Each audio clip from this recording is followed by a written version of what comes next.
자, 오늘은 소득세 한번 이론을 조금 먼저 깔고 그 다음에 먼저 들어가서 여러분들 실기를 들어갈 거예요. 자, 먼저 465페이지, 466페이지. 자, 조세의 분류라고 나와 있습니다. 그렇죠? 자, 이 조세의 분류에서 여러분들 자 보시게 되면 조세는 우리나라의 모든 세금을 다 조세라고 얘기합니다.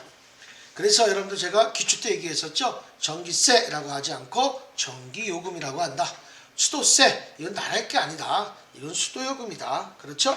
자, 이런 식으로 여러분들이 제가 말씀을 드리는 거니까 수도요금, 전기요금, 가스요금이라고 하지 여러분들 일상생활에 전기세 냈어? 수도세 냈어? 이렇게 얘기하면 그건 틀린다라는 얘기죠. 자, 그래서 여러분들이 우리나라의 모든 것을 우리가 국세와 지방세로 나눠집니다.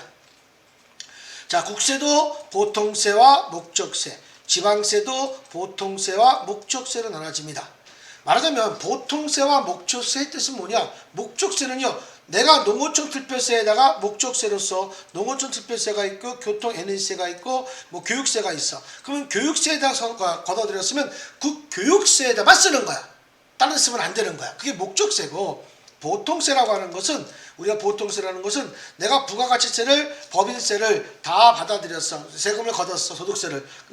다른 데다가 그 세금을 써도 되는 거야. 그럼 보통세는 그런 목적이지만 목적세는 내가 농어촌 특별세를 뽑았어? 그러면 농어촌 특별세에만 쓰는 세금입니다. 알겠습니까? 그게 목적세라고 하는 거야. 그래서 우리는 보통세와 목적세라는 것은 그런 것을 갖고 있는데, 국세에서는 보통세가 어떻게 나눠지냐? 직접세와 간접세로 나눠진다라는 얘기입니다. 자, 직접세는요, 여러분들 법인세, 소득세, 상속세, 증여세, 종합부동산세, 이런 것들이 직접세고, 간접세는 대표적인 게 부가가치세다라는 얘기입니다. 자, 그래서 여러분들이 제일 많이 강조되는 것이 뭐냐? 여러분들 아실 거지? 간접세는 부가가치세. 그렇죠? 여기 여러분들 보시면 부가가치세가 여러분들 간접세다라는 얘기입니다. 간접세는 이렇게 여러분들 따라지는 거고, 그 다음에 제일 많이 여러분 개별소비세, 여러분들 좀 많이 얘기하셨죠. 그렇죠? 이런 것들이 간접세. 그 다음에 주세, 여러분들 나와 있는 거 주세. 그 다음에 증권거래세, 인지세 이거 잘 안 나오지만 거의 부가가치세와 개별소비세만 거의 나옵니다. 자, 이렇게 해서 이것이 간접세가 되는 거고, 만약에 직접세다 그럴 때는 이 직접세는요, 우리가 대표적인 법인세와 소득세, 됐습니까? 법인세와 소득세, 그 다음에 상속세, 여러분들 또한 증여세, 그 다음에 여러분들 종합부동산세, 이런 것들인데 우리는 다 소득세에 관련된 것을 하고 있는 거죠. 자, 그래서 이런 원리로서 들어가시는 거고, 목적세는 여러분들 이 목적세는요, 여러분들 목적세는 농어촌 특별세, 그 다음에 교통 에너지 환경세, 그 다음에 교육세, 요 세 가지만이 국세에서 목적세로 이루어져 있다는 얘기입니다. 자, 그 다음에 지방세는 여러분들 지방세에서는 여러분들 보신 것처럼 여기 보시면 지방세는 우리가 보통세라고 나와 있죠. 그렇죠? 자, 이 보통세에서는 여러분들 거기 나온 거죠. 취득세, 그 다음에 등록면허세, 재산세, 그렇죠? 자동차세, 이런 것들이죠. 그렇죠? 이런 것들이 다 뭐예요? 여러분들 뭐예요? 다 보통세고, 목적세는 여러분들 목적세는 도시계획세, 그렇죠? 지방교육세, 이 두 가지가 여러분들 이렇게 해서 우리가 목적세, 지방세에 해당하는 요것이 두 가지가 여러분들 이렇게 이루어지게 되겠습니다. 자, 그래서 여러분들은 다 외우라는 게 아니고, 여러분들은 뭐냐? 소득세와 법인세는 직접세면서 부가가치세는 간접세구나. 그렇죠? 자, 그래서 우리가 부가가치세를 따지려면 어떻게 따지겠습니까? 여러분들 국세며 보통세며 간접세다는 얘기죠. 그렇죠? 하지만 소득세, 법인세는 뭐야? 국세며 보통세며 직접세라는 얘기겠죠. 그렇죠? 이렇게 여러분들이 알고 계시면 됩니다. 자, 이래서 여러분들 조세의 분류는 제가 여러분들한테 한번 이론상으로서 한번 겉핥기로만 여러분들한테 말씀을 좀 드린 겁니다. 자, 그러면 소득세의 개념이라고 나온 것이 있죠. 그렇죠? 소득세의 개념 한번 보겠습니다. 자, 소득세의 특징은요, 여러분들 제가 우스갯소리를 얘기하겠지만 우리나라의 세법은요, 코에 걸면 코걸이, 귀에 걸면 귀걸이입니다. 웬만한 건 다 여러분들 걷어들여요.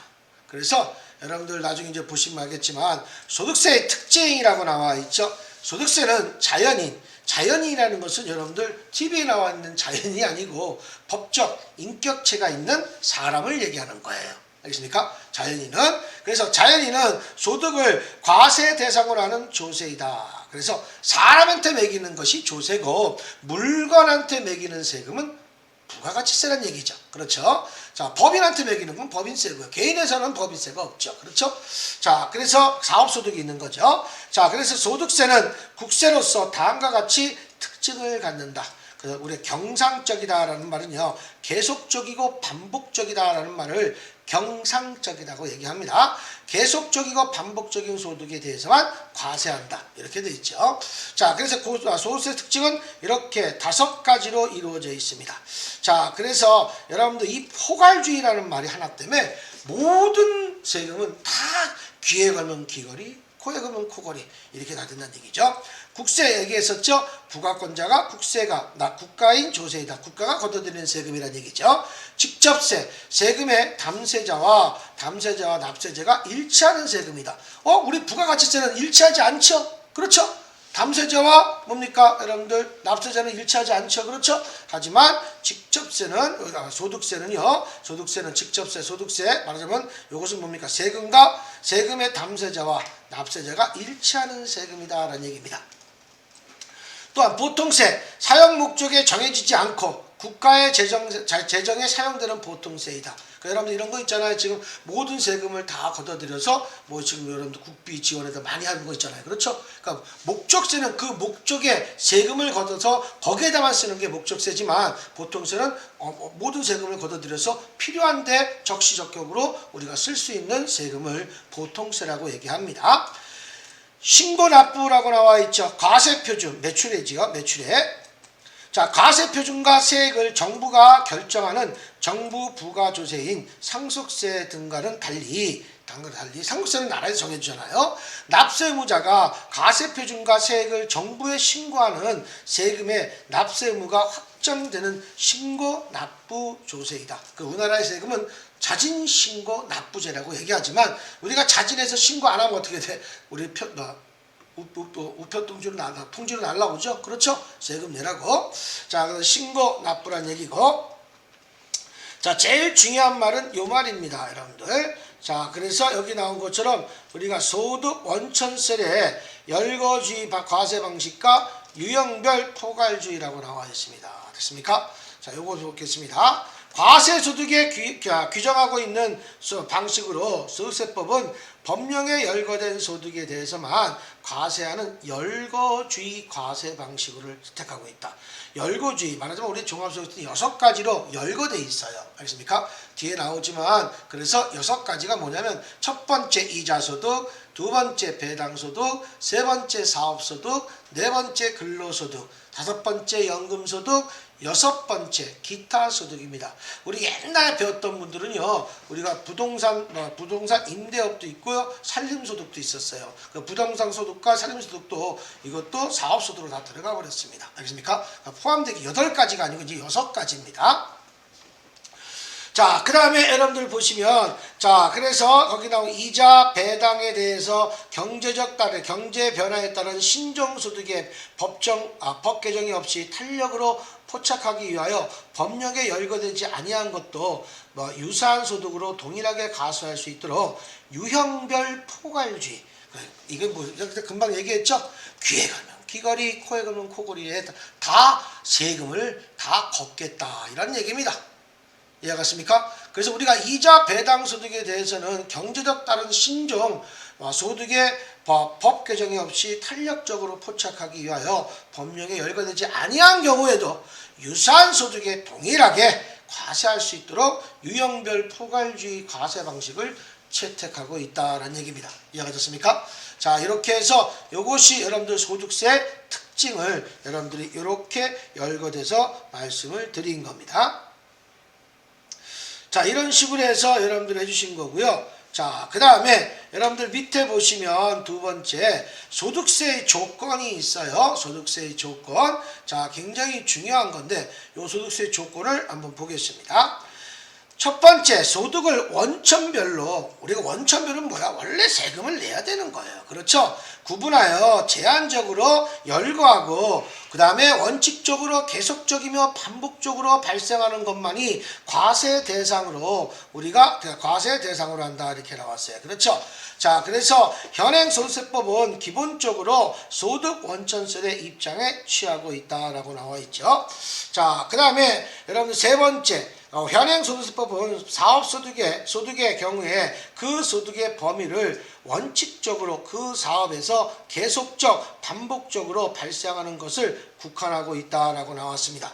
자, 그래서 다시 한번 다시 한번이 아니고 네 번째 거. 네 번째 게 여러분들 제일 중요합니다. 요거 별표 쳐놓으세요. 현행소득법은 투자자산 처분이 유가증권 처분이 자산 수준이 채무면제액 등과 같이 비정상적인 우리가 소득은 포함하지 않는다. 이걸 왜 포함하지 않을까요? 만약에 유가증권을 내가 타사증권을 샀어. 그러면 손실을 보면 내가 만약에 유형상 처분이익도 소득세에 포함하면 손실을 보면 나라에서 그 책임을 다 져야 되잖아요. 그렇죠? 그러니까 이건 안 되겠구나. 그럼 요거 이익도 소득으로 보면 안 되겠구나. 그렇죠? 자기가 지금 국가에서 유리한 쪽으로 생각을 해야 되기 때문에 만약 유가증권을 처분이익까지 소득세를 잡아준다고 하면은 그렇죠? 만약에 유가증권 처분 손실이 발생할 때는 나라에서 그 책임을 다 부여받고 있잖아요. 그렇죠? 그럼 그 책임을 다 줘야 되니까 그런 건 안 되겠구나. 그 투자 목적 유가증권 자산 수중이 채무면제이득 같은 것은 비정상적인 비경상적인 소득은 포함하지 않는다라는 얘기입니다. 이해하셨습니까? 이게 여러분들 시험이 잘 나와서 말씀을 드린 거고, 다섯 번째, 예외적으로 기타소득, 퇴직소득, 양도소득과 같이 불규칙 일시적으로 우리가 불규칙 일시적으로 소득도 현행 기타소득에서는 과세소득을 열거되어 있다. 그래서 만만하면 다 기타소득이야. 만약에 여러분 왜 기타가 있어? 이자, 배당, 사업소득, 근로소득, 연금소득이 아닌 5가지 소득 이외에는 다 기타소득에서 다 다시 또 코에 거는 코골이, 귀에 거는 귀걸이에 다 우리가 세금을 걷겠다라는 얘기입니다. 그러니까 여러분들 좀 뭐 웃자고 얘기하지만 이 세법을 공부할 때는요, 이 세상을 조금 여러분들이 걷어들이는 입장에서 여러분들이 생각하시면 됩니다. 이해하셨습니까? 여러분들이 국가에서 걷어들인다는 생각에서 여러분들이 해주시면 좋을 것 같아요. 자, 그래서 이런 식으로 해서 여러분들 보시면 되겠고요. 됐습니까? 자, 그 다음에 여러분들 468페이지 거 보겠습니다. 자, 과세 방법에 대해서는 종합소득의 종류에 관계없이 모든 소득을 하나의 계산 구조로 종합하여 조세를 계산하는 방법을 원칙으로 하며 다음과 같이 예로 인정하고 있는데 이러한 과세 방식을 불완전한 종합과세 방식이라고 한다 이렇게 나왔습니다.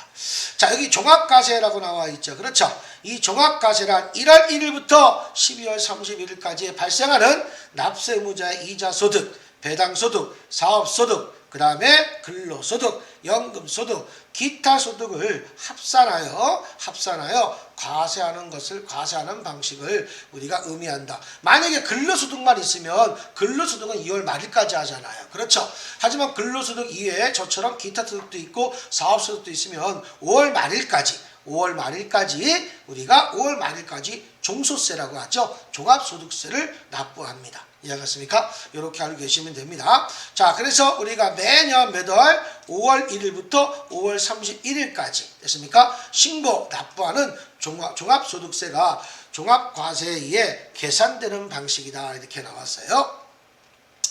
소득을 종류에 관계없이 일정한 기간에 하나의 단위로 합산하여 과세하는 방법이다. 현행소득법은 이러한 종합과세를 기본 원칙으로 한다 이렇게 나왔어요. 어떤 분도 이런 게 있어요. 내가 만약에 근로소득인데 내가 7개월서부터 했어. 그럼 6개월치가 1년치야. 내가 1년 동안에 3개월만 월급 받았어. 그럼 3개월치가 1년치야. 무조건 1월 1일부터 12월 31일까지 매월 받은 것만 하는 게 아니고 나 1년에 2번밖에 못 받았어. 그럼 2번 가지고 우리가 연말정산을 하시는 거야. 이해하셨습니까? 이렇게 알고 계시면 되겠고, 자, 먼저 여기에서 제일 중요한 분리과세와 분류과세가 있어요. 됐습니까? 여러분들 분류라고 하는 건 뭐야? 큰 분류고요. 분리는 조그만 거야. 그래서 종합소득 안에는 다 분리라고 하고요. 그 다음에 우리가 소득세는 이렇게 세 가지로 구분되어 있거든요. 그러니까 제가 요거는 표를 잠깐 여러분들한테 보여드리겠습니다. 자, 제가 여기는 여러분들이 못 보시지만 여기 잠깐 보세요. 제가 이제 자, 잠깐 여러분들한테 이거 좀 보여드릴 테니까 잠깐 보세요. 여기만 앞에.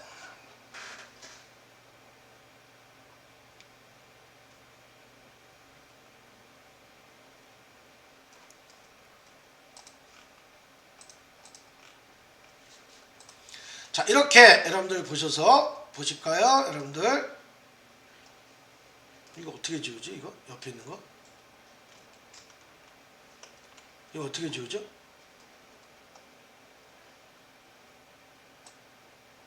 이렇게 하면 되죠. 자, 여기 보실까요? 이렇게 우리 종합소득세는요. 종합소득세는 여러분들 이렇게 봐야 된다. 이거 먼저 볼게요. 자, 소득세는요. 이렇게 세 가지의 계산 구조로 되어 있어요. 여러분들 법인세도 세 가지의 계산 구조예요. 이해갔습니까? 자, 그래서 여러분 나중에 문제고 소득세는요. 우리 세 가지의 계산 구조야. 종합소득, 퇴직소득, 양도소득. 이해갔습니까? 이렇게 여러분들 이루어져 있어요. 제가 여러분들 요거를 제가 연습을 했어요. 그래서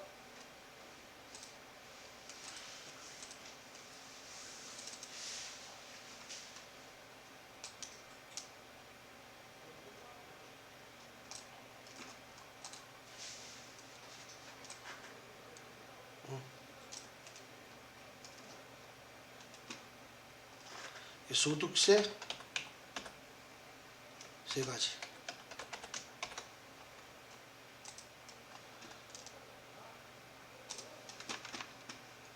제가 채팅방에다가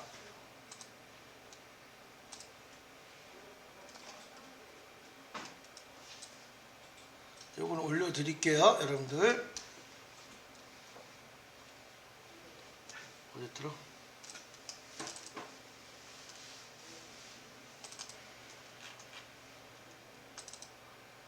자, 배웠습니다. 올라갔죠? 채팅방에? 그죠? 자, 이렇게 해서 가시고 그 다음에 여러분들 요것도 제가 하나 미리 좀 캡처해 놓을게요. 올려드리겠습니다.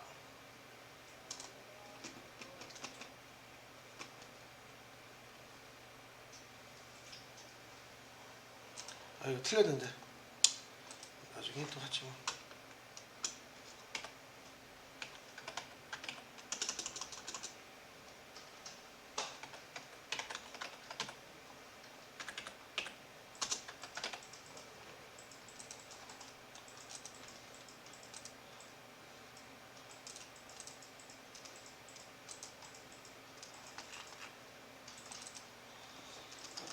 두 가지 올려놨습니다. 자, 보시면 이렇게 다시 한번 볼게요. 이 소득세는 이렇게 세 가지의 계산 구조로 되어 있어요. 우리는 여러분들 종합소득만 하시면 돼요. 알겠습니까? 자, 그런데 이 종합소득은 6가지가 합쳐져 있는 거고 그 종합소득 이외의 소득을 퇴직소득과 양도소득이라고 해요. 이 두 가지 소득을 뭐라고 한다? 분류과세라고 얘기합니다. 그러니까 우리 소득세가 세 가지가 있잖아요. 그렇죠? 그럼 종합소득 이외의 소득이 두 가지가 있죠. 그렇죠? 그래서 그 두 가지 소득이 분류예요. 류. 됐습니까? 그래서 이것은 종합소득 이외의 소득은 분류로 퇴직소득과 양도소득은 종합소득 이외의 분류소득이야. 분류과세입니다. 이해갔습니까? 하지만 종합소득 안에 있는 거 여기 있죠. 이렇게 종합소득 안에 있는 이자, 배당, 사업, 근로, 연금, 기타 이 소득은요. 이 소득은 이자 수익금액과 이자 소득 똑같은 말입니다. 배당 수익금액과 배당 수익 배당 소득 똑같은 말이에요. 알겠습니까? 자, 그래서 뭡니까? 사업 수익금액도 사업 소득과 똑같은 말입니다.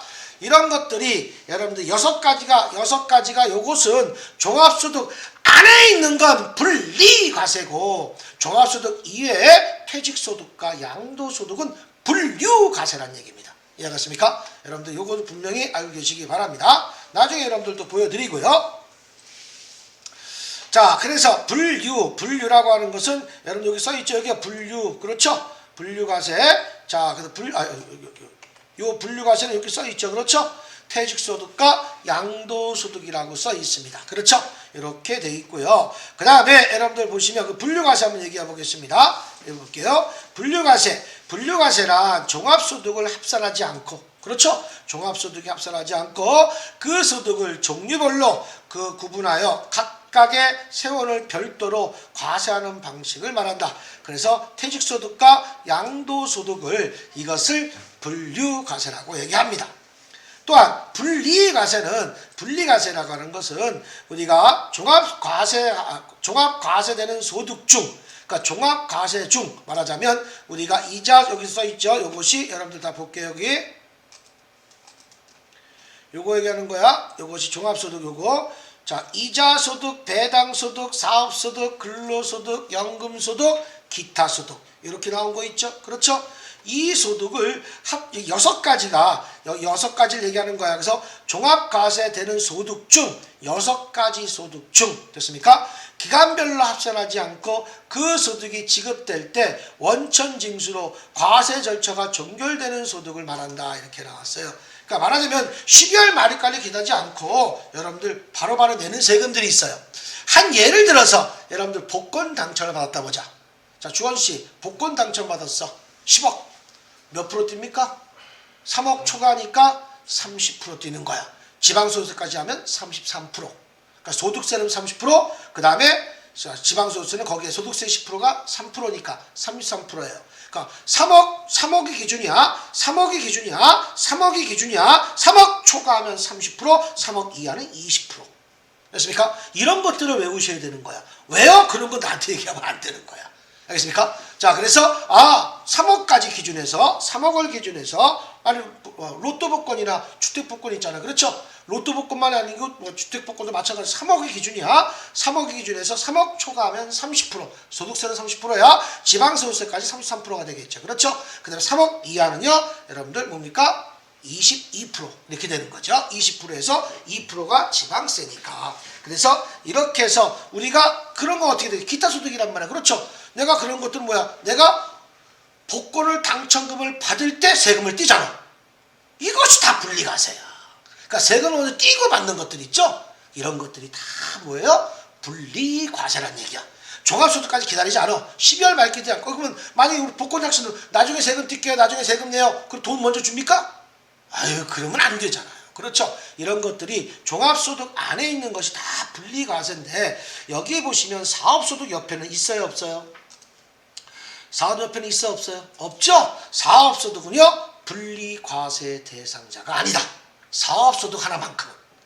이해갔습니까? 사업소득만큼은 분리과세가 될 수가 없다. 무조건 종합소득에 포함시켜야 된다는 얘기입니다. 그래서 사업소득 옆에는 없는 거야. 이해갔습니까? 이렇게 해서 여러분들 해주시는 겁니다. 자, 그래서 여러분들 이자소득과 배당소득을 합쳐서 여러분들 옆에 적을까요? 이거 합쳐서 뭐라고 하냐? 여기다가 여러분들 금융소득이라고도 얘기합니다. 제일 많이 나와요. 이자소득과 배당소득을 합쳐서 금융소득이라고 얘기합니다.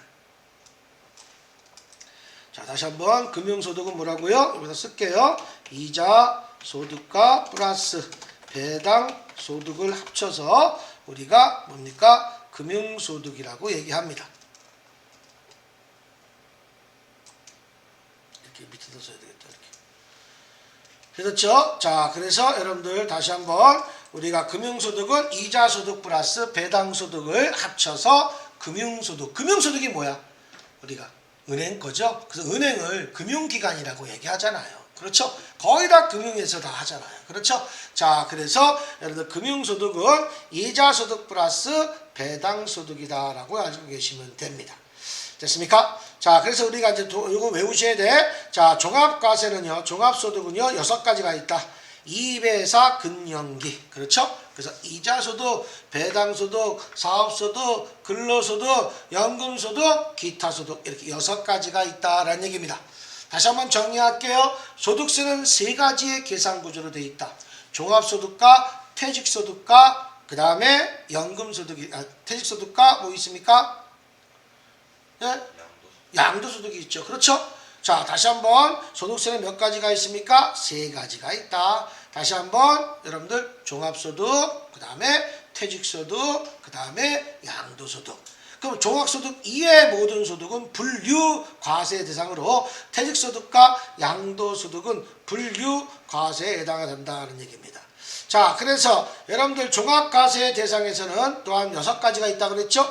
이 6가지가 이자, 배당, 사업, 근로, 연금, 기타 이렇게 6가지 소득 중에서 사업소득은 분리과세 대상이 아니다. 됐습니까? 분리과세라는 건 뭐라고 그랬습니까? 따로 세금을 먼저 내고 종결되는 거야. 종합소득까지 기다리는 거 아니야. 근데 아까 예를 들었잖아요. 복권당첨. 그렇죠? 아니면 또 여러분들 이런 거 있죠. 일용직 근로자들은요. 매일매일마다 세금을 냅니다. 그런 사람이 무슨 종합소득을 냅니까? 그러니까 만약 12월 말일까지 기대 않고 내가 돈 받을 때마다 세금을 다 떼는 거야. 그게 다 분리과세야. 이해가 됐죠? 이런 것들을 여러분들이 생각하시면 되는 거야. 이런 걸 이해하셔야 돼요. 자, 그래서 여러분들 다시 한번 분리과세는 여기 써 있죠?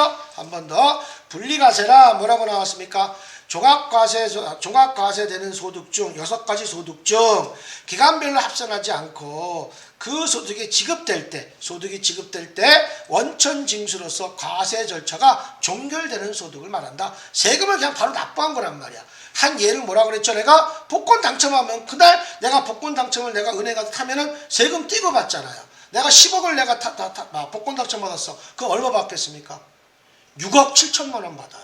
3억 3천을 세금을 떼고 준단 말이야. 되게 많이 뛰죠? 난 그거라도 받았으면 좋겠습니다. 자, 그래서 여러분들 보시면 세금을 떼고 받는 이런 것들이 다 뭐예요? 과세 절차가 종결된 소득이란 말이야. 그런 소득을 다 분리과세라고 하는 거야. 일용직도 매일마다 세금을 떼잖아요. 그렇죠? 그런 사람들도 뭡니까? 분리과세란 얘기예요. 일용직 작급도. 그렇죠? 작급이라고 하죠. 급여라고 하지 않잖아요. 이런 것들을 여러분들 손쉽게 지금 여러분들한테 설명하기 위해서는 여기 여러분들한테 예를 드린 겁니다. 자, 그러면 뒤에 보시면 여러분 469페이지에 이자소득, 배당소득, 사업소득, 근로소득, 연금소득, 기타소득에 대해서 다시 한번 6가지의 소득을 합산하여서 과세원칙을 한다. 분리과세는 특정 소득에 대해서 원천징수, 과세가 종결된다 이렇게 나왔죠? 과세가 종결된다는 뜻은 뭔지 알겠습니까? 내가 돈 받을 때 세금을 떼고 받은 거야. 다 해. 아시겠습니까? 그런 것들을 여러분들이 주는 거고, 주의! 분리과세로 과세가 종결되는 특정 소득은요, 기준금액 이하, 이자, 배당, 일용직, 근로소득, 기준금액 이하의 연금소득, 기타소득, 300만 원 이하라고 그랬죠? 복권당첨, 승마투표권, 슬로모션, 이거 빠친거 같은 거겠죠? 그렇죠? 이런 당첨금 같은 것도 여러분들 뭡니까? 다 분리과세를 선택하는 겁니다. 자, 그래서 여러분들 요거를 여러분들이 꼭 알고 계셔야 돼요. 요거 참고 굉장히 중요합니다. 됐습니까? 자, 그래서 무조건 분리과세가 있고 선택적 분리과세가 있습니다. 제가 금방 얘기했던 무조건 분리과세, 일용직 근로자 급여. 그렇죠? 그 다음에 복권 당첨소득. 됐습니까? 이거 무조건이야. 그 다음에 우리가 여러분들 거주자별 연간 2천만 원 이하의 이자 배당소득이라고 그랬죠? 요거는 금융소득을 합쳐서 연 2천만 원 이하는 무조건 분리과세를 선택하고 있습니다. 이해갔습니까? 분리과세를 선택하고 있어요. 자, 그래서 연간 얼마? 합쳐서야 이자 2천만 원, 배당소득 2천만 원, 4천만 원이 아니고 합쳐서 옛날에는 4천만 원이었거든요. 그렇죠? 그래서 바뀌었습니다. 그래서 여러분들 2천만 원 금융소득은 합쳐서 이자소득과 배당소득을 합쳐서 연간 2천만 원 이하죠. 그렇죠? 2천만 원 이하는 뭡니까? 우리 2천만 원까지 여러분들 포함이죠. 그렇죠? 자, 이렇게 해서 2천만 원 이하이기 때문에 여러분들 여기까지 금융소득은 분리과세를 선택하고 있다는 얘기입니다. 됐습니까? 이거 다 종합소득에 포함되는 거야. 자, 왜냐면 일용직급여는요 근로소득에 포함되어 있고요. 또 복권 당첨은요 기타 소득에 포함되어 있고요. 요건 뭡니까? 이자 배당 소득은 금융소득에 포함되어 있는 거잖아요. 그렇죠? 이 세 가지는 무조건 분리과세고, 밑에 있는 선택적 분리과세는요, 기타 소득 금액이 얼마? 기타 소득에서 필요금을 빼줘서 연간 300만 원 이하의 납세자가 원하는 경우 연간 1,200만 원 이하의 사적연금. 됐습니까? 우리 공적연금은 나라에서 여러분들 월급 뛸 때 우리 국민연금 뜨잖아요. 그렇죠? 그건 공적연금이야. 알겠습니까? 됐어요? 우리 사적연금, 내가 사적으로 내가 만약에 뭐 교보생명에다가 내가 연금소득을 갖다 넣고 이런 거 있잖아요. 개인별로. 그렇죠? 사적연금은 연간 얼마? 1,200만 원. 그래서 기타 소득 금액은 얼마? 300만 원이고요. 300만 원 이하고요. 그 다음에 사적, 우리가 연금소득은요, 연간 1,200만 원. 알겠습니까? 1,200만 원. 요건 외우셔야 돼요. 기타 소득은 얼마? 300만 원. 연이야, 연. 월이 아니야. 기타 소득에서 필요경비를 빼준 거니까. 이해가십니까? 이 필요경비는 60, 70, 80 여러 가지 많아요. 그때마다 말씀을 드리겠습니다. 연간 1,200만 원의 사적연금, 요 두 가지는 여러분들 선택적 분리과세를 선택할 수 있다라는 얘기입니다. 이것은 뭡니까? 선택적 분리과세라는 것은 종합소득에 포함을 시켜도 되고요, 별도로 해도 된다라는 얘기입니다. 그런 것이고, 무조건 분리과세는 이거는 종합소득에 포함시키면 안 된다는 얘기고요. 아시겠습니까? 이런 뜻을 갖고 있는데, 우리는 시험 볼 때 여기 보세요. 무조건 분리과세, 선택적 분리과세 다 필요 없습니다. 다 분리과세로 다 묶어서 해야 됩니다. 시험 볼 때는. 알겠습니까? 시험 볼 때는 우리가 난 종합소득 포함시킬래. 그런 요건이 아니야. 무조건 분리과세, 기간이 기타 소득이 300만 원 이하더라. 그럼 무조건 분리과세 선택해서 우리가 작성을 하셔야 돼요. 아시겠습니까? 그러니까 뜻을 알고 계셔야 돼요. 무조건 분리과세는 무조건 분리지만, 선택적 분리과세는 종합소득에 포함시켜도 되고 안 시켜도 된다는 얘기입니다. 알겠습니까? 이렇게 해서 여러분들이 보시면 되겠습니다. 자, 과세단위라고 나와 있죠. 그렇죠? 자, 과세단위라고 나와 있습니다. 자, 보시게 되면, 자, 과세단위란 소득세를 계산하기 위하여 인적 단위를 말하는데, 크게 개인 단위와 소비 단위주의로 단위가 있으나, 우리나라는 현재 개인 단위 과세 단위를 채택하고 있다. 자, 개인 단위 과세 단위란 개인을 단위로 하여 우리가 소득세를 과세함으로써 부부나 가족의 소득을 합산하여 과세하지 않는다. 옛날에는 그렇게 했었어요. 근데 지금은 이제 여러분들 맞벌이가 한참 시작이 돼서부터 다 개별적으로 갔어요. 다만 예외적인 동거하는 가족과 함께 공동 사업을 하는 경우, 손익분배 비율을 허위로 정하는 사유가 있는 경우에는 가족의 소득을 합산하여 과세한다. 요 경우만 그렇습니다. 알겠습니까? 공동으로 사업할 때 소득 분배율을 허위로 정할 때만. 알겠습니까? 가짜로 막 정할 때는 무조건 까불지 말아라. 가족의 소득을 합산해가지고 똑같이 전체 다 나눠서 우리가 세금을 부여하겠다는 뜻입니다. 우리는 다 개별입니다. 신고납세주의. 우리나라의 소득은요, 신고납세제를 채택하고 있다. 따라서 납세의무자와 가세기간의 다음 연도 5월 1일부터 5월 말일까지의 가세표준 확정 신고를 함으로써 소득세 납세 의무가 확정된다. 6번 인적공제와 누진과세라고 나왔죠. 소득세는 개인소득에 대하여 부과되는 경우에는 부양가족에 따른 개인별 부담 능력이 다르다. 그래서 여러분들 보시면 소득세법에 이를 고려하여 소득에 대한 인적공제 제도를 채택하고 있다.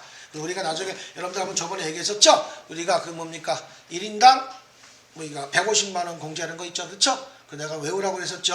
자, 그래서 인적공제, 기본공제 대상자를 외우라고 그랬잖아요. 그렇죠? 그래서 이와 더불어 소득 재분배 기능을 위하여 누진세율을 채택하고 있다. 이 누진세율도 나중에 7단계로 여러분들 이루어져 있습니다. 6단계가 아니고 이제 한 단계가 또 올랐습니다. 7단계로.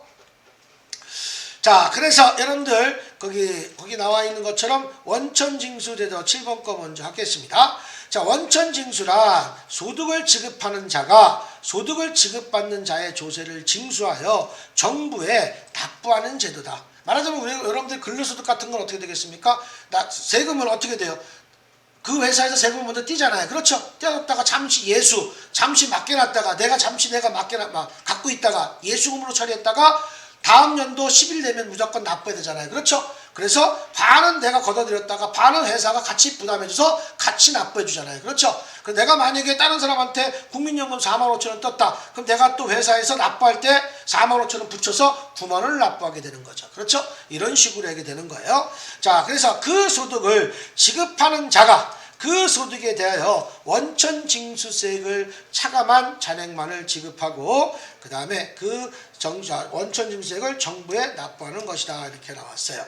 자, 원천징수세의 유형 예납적 원천징수와 완납적 원천징수.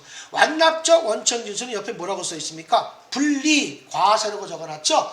우리가 분리과세 뭐 있습니까? 5가지 소득이죠. 왜? 종합소득은 6가지지만 분리과세 선택하지 못하는 건 사업소득은 절대 종합소득에 포함시킨다고 그랬잖아요. 그렇죠?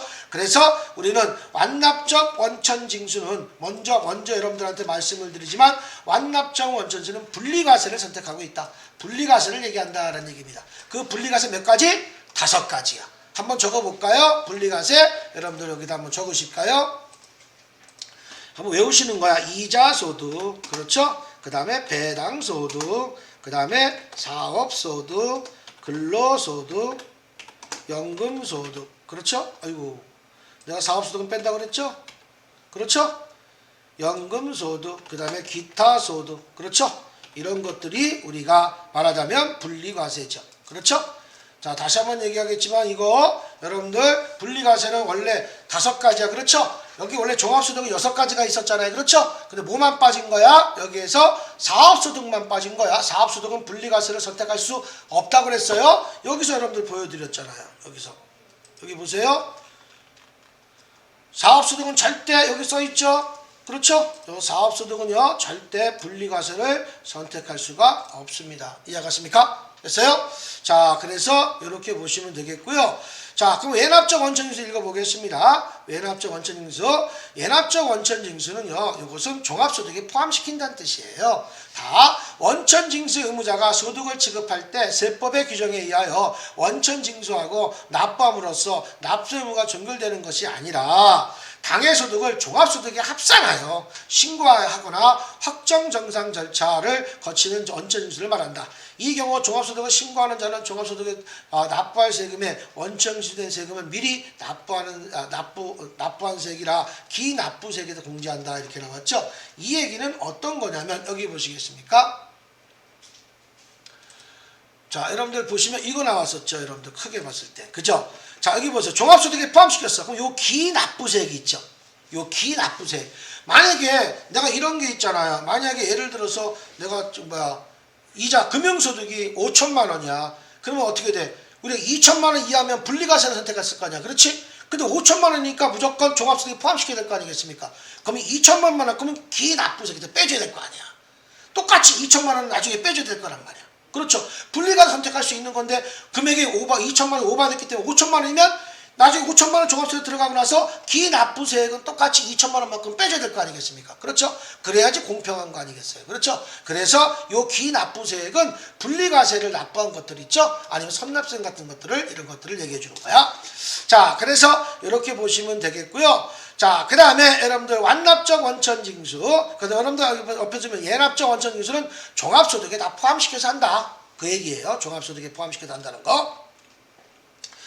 자, 그 다음에 완납적 원천징수는 원천징수 대상소득에 지급하는 자가 세법에 규정하고 의하여 원천징수 및 납부함으로써 원천징수 대상소득을 지급하는 자의 납세 의무가 종결된다. 종결된다는 건 뭐야? 세금을 내가 띠급받았기 때문에 세금을 다 먼저 냈다는 얘기 아니겠습니까? 그렇죠? 그래서 종합소득에 합산하지 않고 원천징수들을 말하며 분리과세 소득이라고도 얘기한다. 분리과세. 자, 그래서 원천징수로 과세를 종결하는 것은 별도의 정산 절차 없이 필요 없는 방식을 말한다. 그러므로 5월 중에서 소득에 대한 확정 신고가 필요가 없다라는 얘기죠. 분리과세는요. 왜? 세금을 냈으니까 이제. 그 다음에 종결된 거니까. 원천징수 의무자. 원천징수 대상이 되는 소득은 이자, 배당소득은 원천징수 대상의 사업소득, 근로, 연금, 기타, 퇴직수당, 대통령이 정하는 봉사료가 있으며 원천징수 의무자는 이러한 소득을 지급하는 자이다. 원청지 의무자는요, 국내에 거주자, 비거주자에게 일정한 소득금액 또는 수익금액을 지급할 때 소득세에서 원천 징수하여 다음 달 10일까지 정부에 납부해야 된다라는 얘기입니다. 자, 이렇게 여러분들 이렇게 나와 있는데 여기에서 보시게 되면 여기 요거 있죠? 1,500만원 곱하기 일용직 있잖아요, 여러분들. 실무에서 원래는 15만원 곱하기 6% 곱하기 1-0.55예요. 원래가. 그런데 요걸 2.7%로 내가 바꿔놓은 거예요. 요거 한번 보겠습니다. 요거만 제대로 한번 쓸게요. 여러분 이건 15만원. 예를 들어서 지금 우리가 기본급 15만원이야. 15만원에서 우리가 어떻게 곱하기 이걸로 할게요. 곱하기 6% 곱하기 1-0.5% 이렇게 해서 계산해 준 금액이 여러분들 나오는 거예요. 한번 계산해 볼까요? 내가 1인당 그럼 여기다 내가 이거 15만원 기본공제니까 내가 1인당 얼마 20만원이라고 보자. 20만원을 내가 받았다 보자. 하루에 20만원 받았다 보자. 여기다 20만원 써볼게요. 20만원 써볼게요. 자, 20만원 받았다 보자. 20만원에서 어떻게 빼주겠습니까? 마이너스 얼마? 마이너스 15만원 빼줘서. 됐습니까? 마이너스 15만원 빼줘서 계산하는 거야. 계산기 준비하세요. 자, 그러면 20만원 곱하기 20만원 마이너스 15만원 빼주니까 얼마? 5만원 나오죠? 5만원 곱하기 6% 계산하고 곱하기 0.45 계산하세요. 얼마 나오나?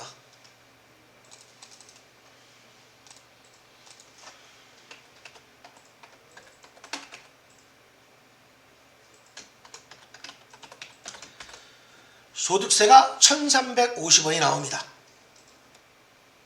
계산하니까 여러분들 계산기 못 쫓아오면 힘들어요. 자, 그래서 6% 곱하기 0.45 해준 것이 2.7%야. 실무에서 2.7%라고 그래. 그래서 6% 곱하기 0.45 계산한 게 2.7% 계산하면 바로 5만원 곱하기 2.7% 해봐. 1,350원 나오죠. 그렇죠? 1,350원에다가 어떻게 되겠습니까? 곱하기 몇 프로? 10% 해주면 뭐가 나오겠어요?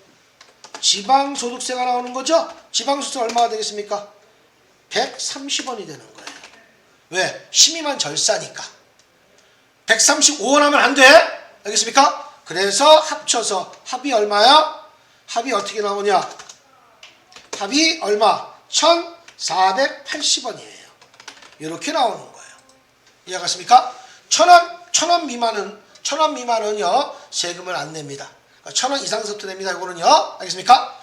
자, 이렇게 해서 계산 이렇게 하시는 거야. 그러니까 여러분들이 나중에 일용직은 여러분들이 꼭 세금 요거 나오는 게 나와서 여러분들은 꼭 한번 해드렸습니다. 나머지들은 여러분들이 이런 식으로 해서 여러분들 해주시면 될 것 같습니다. 여러분들 요렇게 이거는 뭐 나오질 않지만 여러분들 보셔서 인적사 나왔을 때 우리가 이자소득은 이렇게 14% 25% 요건 잘 나옵니다. 그 다음에 배당소득도 14%입니다. 알겠습니까? 똑같이 이자와 배당소득은 이 14%고 비영업대금 이거 말하자면 뭐 사채서부터 여러 가지 많겠죠. 그렇죠. 좀 돈 좀 빌려주고 막 하는 건들 비영업대금이야 이거는. 알겠습니까? 그래서 이런 것들 얘기해 주는 거고 사업소득은 3% 그렇죠? 내년 2월 말이고 이렇게 나온 것들이고 요것은 제일 중요한 게 요거라고 그랬어. 요걸 여러분들이 꼭 일용직거야. 일용직거 요거 꼭 알아놓으시기 바랍니다. 그 다음에 여러분들 나중에 기타 소득에 대해서도 여러분들 요 계산하는 문제는 안 나오는데 일용직밖에 안 나오는데 요것도 지급액의 필요경비 우리가 필요경비가 항상 달라요. 20% 30%가 다 다릅니다. 알겠습니까? 그때마다 다르기 때문에 그거 한번 나중에 보시면 되겠고요. 요거만 여러분들 나중에 좀 눈여겨볼 수 있도록 하시기 바랍니다. 자, 이렇게 해서 여러분들 해주셨고요. 자, 오늘 여기까지 먼저 크게 종합소득세 크게 큰 그림을 한번 그려서 여러분들 설명을 마쳐드렸습니다.